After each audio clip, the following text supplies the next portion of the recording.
Hello, this is Keith, welcoming you to the 2012 edition of the Enfield Talking newspaper, Dateline the 6th of August 2015. The readers this week are Janet, Sally and Colin, with Colin on the controls.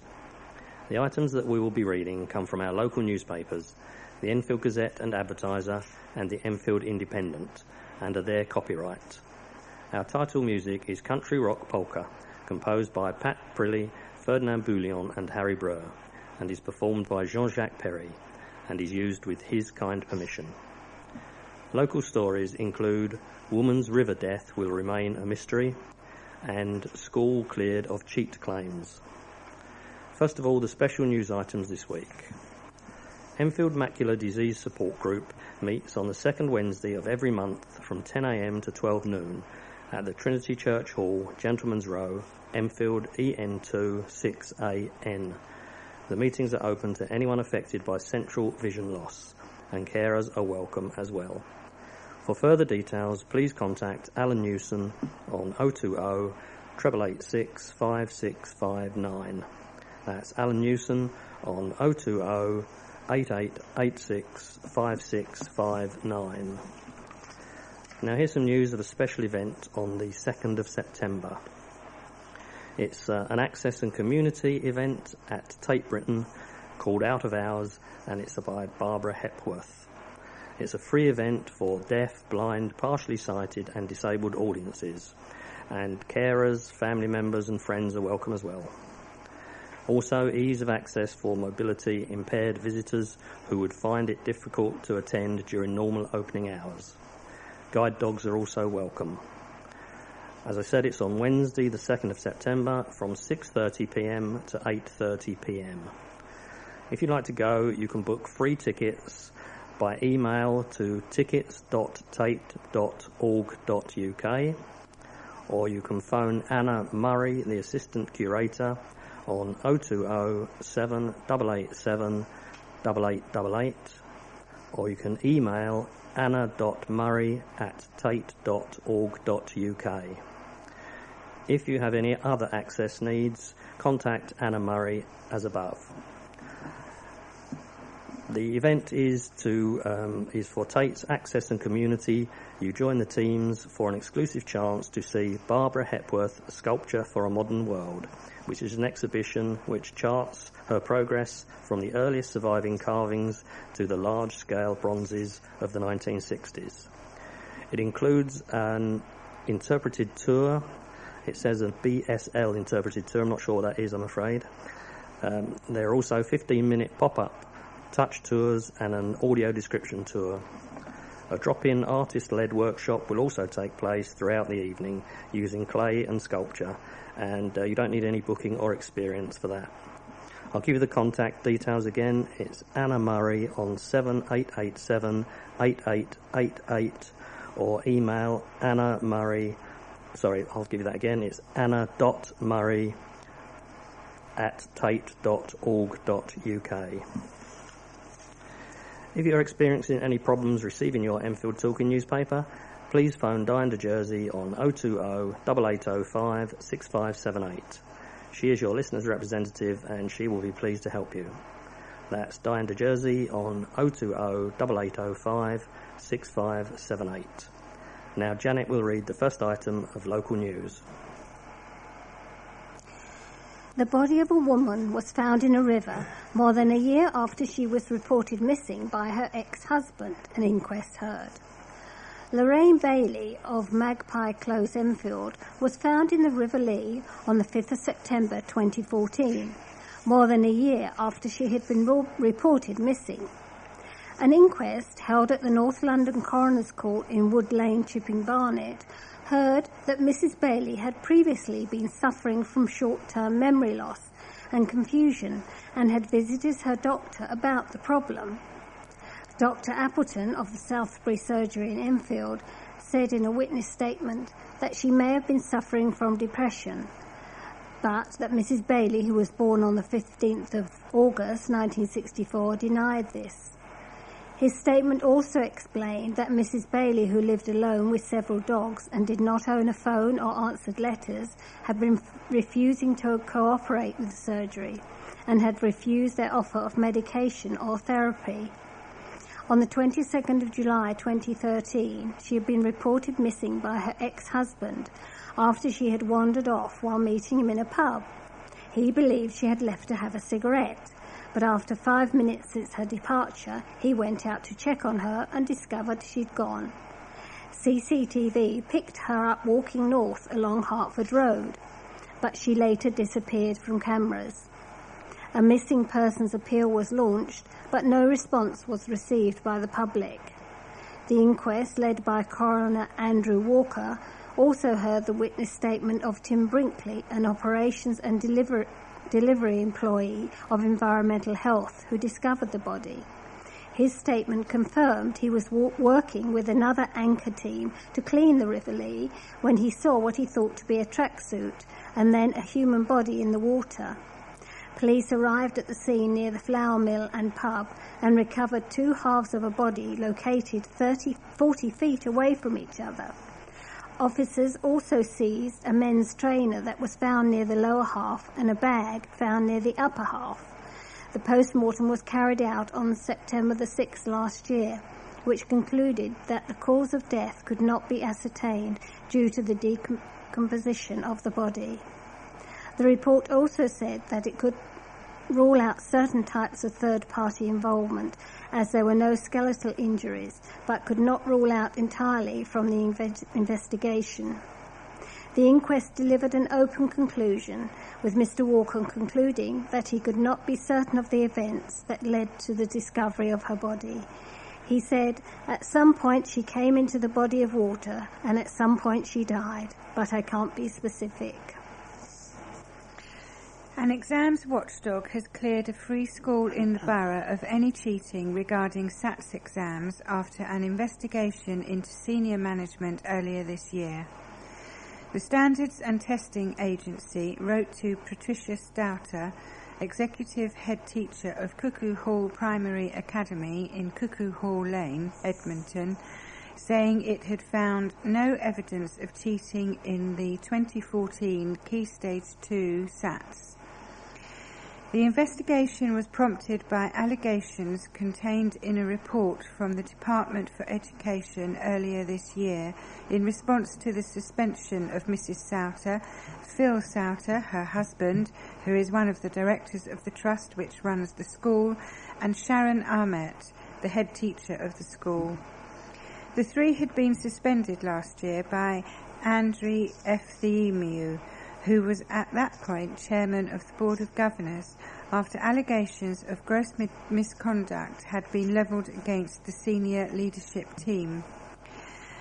After a Department for Education investigation, a report was published in February warning Cuckoo Hall Academy's Trust, which runs the school, that if it failed to comply with a raft of recommendations surrounding safeguarding of children and governance, Nicky Morgan, the Secretary of State for Education, would be forced to step in to close it. The report stated that Education Funding Agency investigators found evidence of serious breaches of the Trust's funding agreement and the independent schools standards in relation to Cuckoo Hall Academy. Investigators also found that there had been allegations of malpractice in the conduct of national testing for 11-year-olds, and they were beyond the remit of the EFA. The report stated, the investigation gathered information on the SATS results, and the EFA has passed this to the Standards and Testing Agency.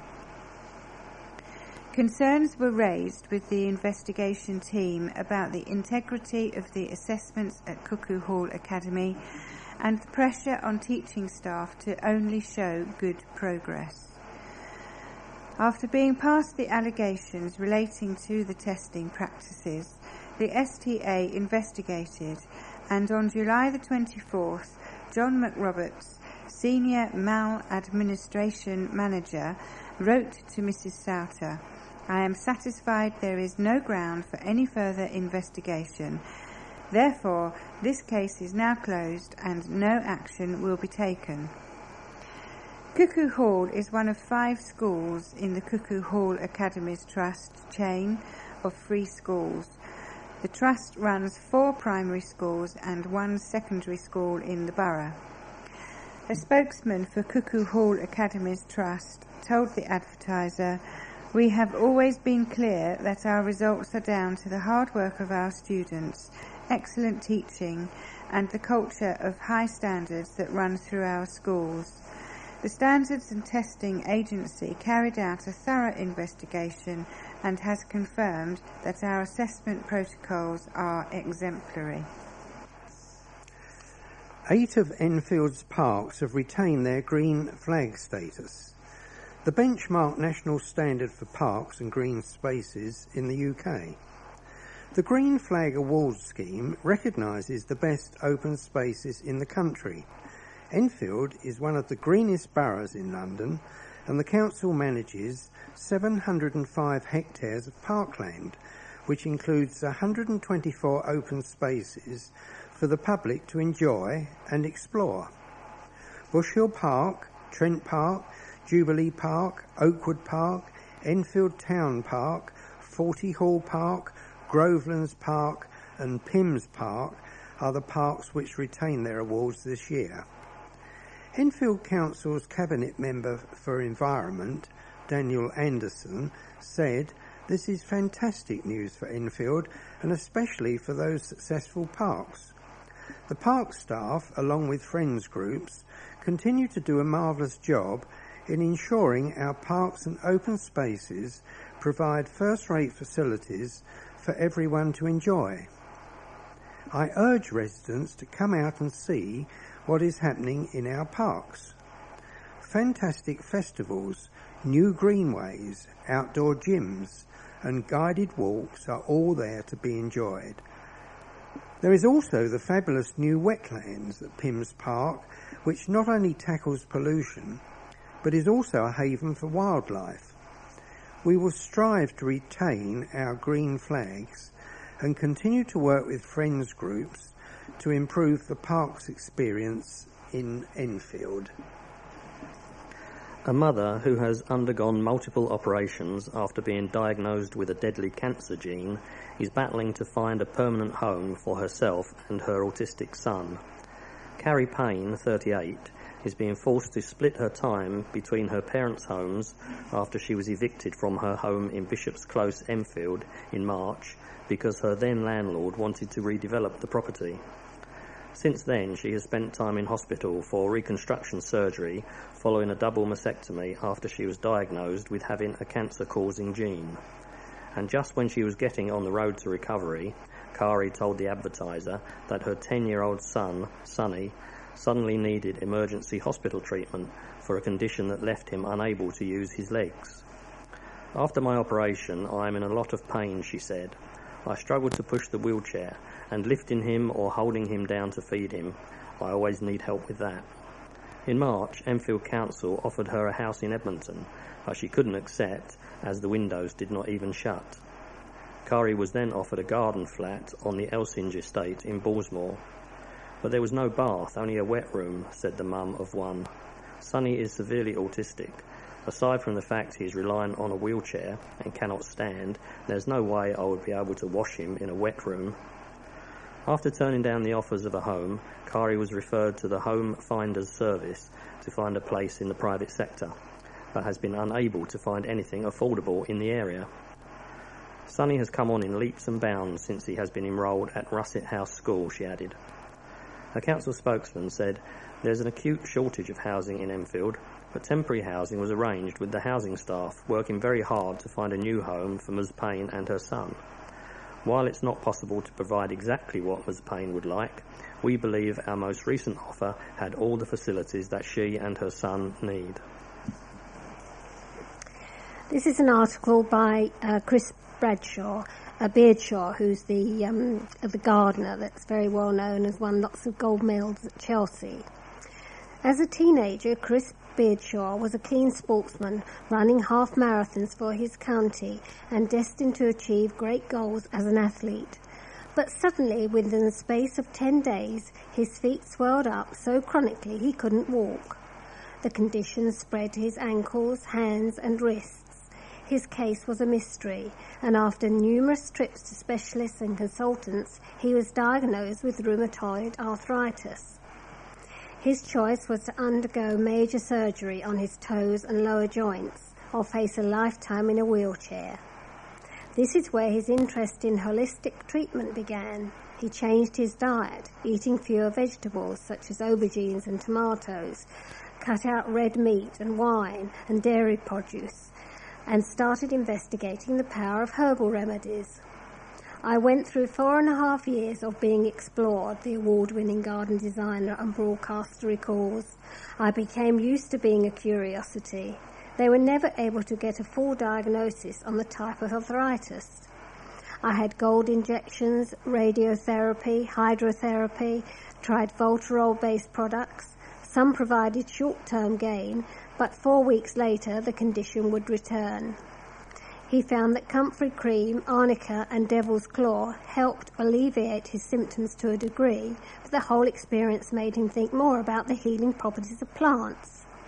Many plants that can help us maintain our well-being are so easy to grow, and we may already have them in our garden. Common plants that Chris recommends and uses for his own well-being include lemon balm. It is very easy to grow. Once you have it in the garden, you'll never get rid of it. It's herbaceous perennial which grows vigorously and has a hawthorn-like leaf. You harvest the leaf tips from May to midsummer and make a tea out of it. Tip on boiling water, let it steep for 3 minutes. It has a citrusy zing to it which cleanses the palate and is uplifting. It's also good for improving circulation. Rosemary and thyme. Grow them hard, don't overwater or overfeed. Grow them in soil-based compost like John Innes No. 2, which is less fertile and has a more mineral-rich structure to it. The plants will stay dwarfed but will be more concentrated in their components. Put them in the sun to intensify the oils. Rosemary and thyme can break down fats in the body, and they serve as a remedy for bad fats. So if you're eating fatty barbecued meats, take some sprigs, crumble them on in your hands and throw them on the meat, not so they burn, but so they are warmed. Black peppermint. It's the most potent form of mint, grown at the back of the herbaceous border, and let it run forward. When it starts to invade other plants, rip it out and use the bits you've ripped out in salads or tea. Lavender. Lavender is antibacterial, so it's good to wash your hands in a tea made of lavender, and it's good for fungal infections. Residents with minor ailments and injuries can now receive treatment in the new temporary home of the Urgent Care Centre at Chase Farm Hospital. The centre, which deals with non-emergencies, replaced the A&E unit after it was closed in December 2013. It was located beside the Highlands wing opposite the high-rise car park at the hospital in the Ridgeway, Enfield. However, while a multi-million-pound redevelopment takes place over the next 2 years, the centre will be located opposite the Hunters Way entrance to the hospital. The centre will remain open during the usual hours from 8 a.m. to 10 p.m. throughout the redevelopment works, which Trust bosses anticipate will finish in spring 2018. The move comes days after the charity arm of the Royal Free London NHS Foundation Trust announced a large-scale fundraising drive in partnership with Heathrow Airport in aid of research into pancreatic cancer.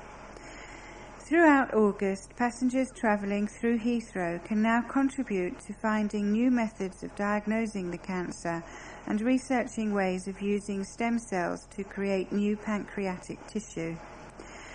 Shops and restaurants, including Lyon, Pret-a-Manger and Giraffe, will all donate cash from each sale to the cause, as will upmarket grocers Fortnum and Mason. The air traffic controllers for Heathrow will also make a donation of 10p for every flight which lands 1 minute late or more in August, and 1p for every flight which lands on time. Building work on a development which includes a mini supermarket as well as 3 stories of much needed affordable housing is taking shape. The construction work in Baker Street, Enfield, was given planning permission in 2013 when councillors gave the go-ahead for a Tesco Metro store to be built on the site, previously occupied by shops and flats, with 10 flats on the floors above. At the time the council gave the green light to the project, there was uproar in the surrounding streets, with many residents furious at the prospect of heavy goods vehicles loading and unloading in side roads leading off Baker Street. Following a delay of more than 2 years, it remained unclear whether the supermarket plan would become a reality, because Tesco has been embroiled in a raft of financial difficulties for most of this year. However, in a statement to the Advertiser, a Tesco spokeswoman confirmed, "We're still interested in the site at Baker Street in Enfield and will keep the community updated should more detailed plans come forward." A council spokeswoman said that the 10 housing units, which will be classed as affordable, were badly needed in the borough. She added, "This redevelopment is a 4-storey block comprising 2 retail units on the ground floor and 10 self-contained flats on the 1st, 2nd and 3rd floors with balconies and off-street parking at the rear." A Ponders End man's magical modification of a miniature alpine weather chalet has won him a trip to New York. Tech wizard Alan Clark, who confesses to enjoying nothing better than tinkering about in his workshop in his garden shed, beat 15 other finalists from across the globe in an engineering competition run by international electronics component suppliers Element 14. The challenge was to give new life to everyday objects by enchanting them with the power of the internet and other technologies. The 43-year-old IT consultant of Woodstock Crescent set about transforming a traditional miniature alpine weather chalet he bought on eBay. Normally, the devices indicate the weather using small rotating figures of a man for rainy or stormy weather and a woman for sunny or bright weather, dressed in a Bavarian costume, who come out or disappear back inside depending on the humidity, which is determined by the shrinkage of stretched catgut or string. Alan removed the mechanism and turned it into a state-of-the-art enchanted chalet, so that by tapping the roof it triggers a Wi-Fi connection to the internet, which in turn feeds an encoded signal back registering the temperature and weather forecast and operating a mechanism that brings one or other of the figures out. It also has multicoloured lights indicating the temperature, with blue for cold, red for hot and white for frozen. His prize is an all-expenses-paid trip to the Maker Faire, a gathering of tech enthusiasts, crafters and tinkerers in New York in September. A budding fashion designer said she was left stunned after being invited to take part in London Fashion Week. When Rochelle Melbourne of Crown Parade Southgate submitted her application to be part of the up-and-coming show at one of the busiest fashion weeks in the world, she did not expect to hear anything back. Miss Melbourne said, "It was incredible. I didn't expect anything from it, and then I got a call the next day asking me to go on. I was in a complete shock." After graduating from Middlesex University doing fashion design, the 27-year-old first honed her sewing skills with her grandma back in Birmingham, where she grew up. She said, "I did my first show last year and had some amazing comments that spurred me on to apply to London Fashion Week." Miss Melbourne has been working day and night to prepare her collection of haute couture pieces and has set up her own online boutique, Forever Divine. Yet the mother of one would not be tempted to give me a sneak preview of what is to come. She said, "It's going to be the biggest show of my career so far. I've dreamed about creating my own clothing boutique and one day open my own store in central London." However, it has not all been plain sailing for the fashion designer after she was left in hospital last year with a hernia, putting all her hard work at risk.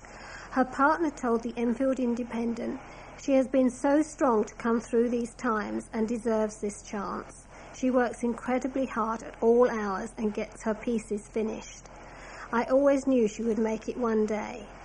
Miss Melbourne added, "I don't think it will sink in until the night. All my family will be there and I hope they will be impressed with my work." Yoga fans stretched out in the name of fundraising as they helped raise nearly £900 for two charities.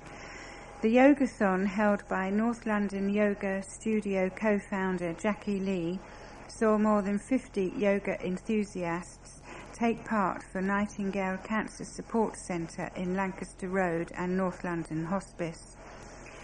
Attendees made a minimum donation of £10 and were then able to take part in up to 5 different yoga classes, all taught by a variety of teachers who gave up their time for the event. Mrs. Lee, who teaches weekly classes at the Nightingale Cancer Support Centre on a voluntary basis, said, "I get so much out of teaching yoga to people in the local community that this is just my way of trying to give something back. It's also a way of remembering loved ones who were no longer with us."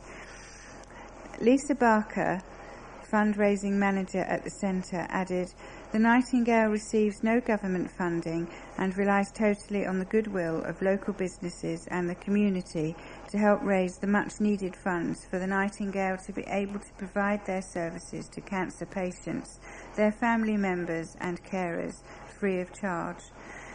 The Nightingale is a local charity and Jackie is one of the volunteers who so kindly gives up her time to teach yoga at the centre to cancer sufferers. Jackie has raised over £6,000 with her annual yogathons and is very well supported by her team of instructors and students." Almost £170 million remains unclaimed on disused Oyster cards, according to Transport for London. Deposits worth £83.2 million and pay-as-you-go balances of £85.6 million have been left on Oyster cards which have not been used for over a year. The cash pile has been steadily growing since the start of Oyster in 2003. A recent written mayoral question revealed that when Boris Johnson first became mayor in 2008, the amounts left on dormant Oyster cards was just £4.25 million in pay-as-you-go balances and £2.81 million in deposits. We have now reached the end of side 1 of this tape. Please stop your machine now, take out the cassette, turn it over and start side 2.